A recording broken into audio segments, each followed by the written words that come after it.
You have been lied to. Day after day, week after week, when I meet with sales representatives across a variety of industries, I keep on hearing, I'm a relationship builder. I'm not pushy. I just want to be everybody's friend, and eventually people are going to be doing business with me. I actually came across a study done by the CEB, which is a research organization that followed 9,000 sales representatives. And what they found was that there was 5 different common types of sales reps, all with varying degrees of success. I'm going to spoil something for you right now. The relationship builder, they only accounted for 7% of top sales reps. Now, I'm aware that ignorance is bliss, so let's review the top 5 or the distinguishing 5 types of sales representatives right now. So the first individual, like I mentioned, is the relationship builder.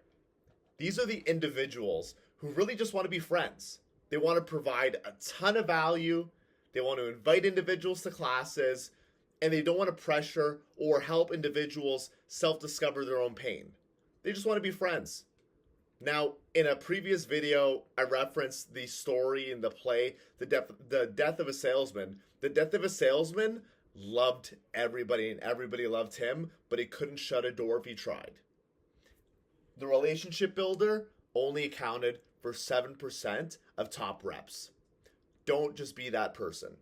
The second person was the hard worker, the individual who's at the office at 7 a.m. and who was leaving at 9.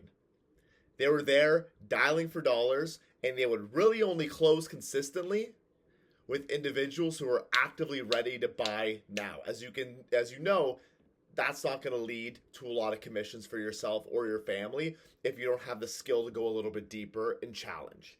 Now, the third individual is the lone wolf or the maverick.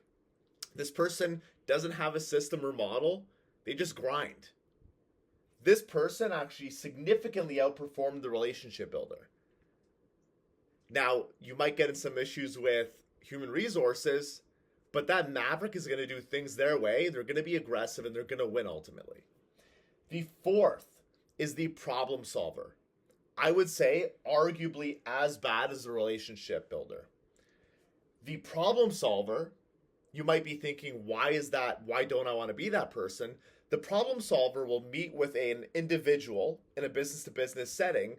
They'll ask them for their pain, and they'll go right into alleviation mode.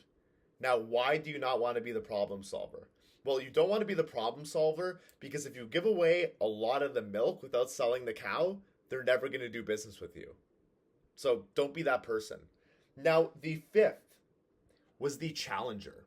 The fifth was the consultant.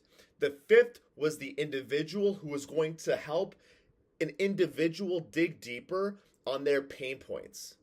They were able to help the individual dig deeper on why, what would happen if they didn't get that product into their business. The challenger was the person who's actually consulting the other individual to help themselves realize what was going to happen as a result of not utilizing their own product. Now, obviously, the challenger and the consultant, they were able to provide a ton of value. They were able to problem solve. But that was only done after the individual knew that they could not do it on their own. You want to be the challenger. Why do you want to be the challenger? Well, the relationship builder only accounted for 7% of top salespeople. The challenger accounted for 33%.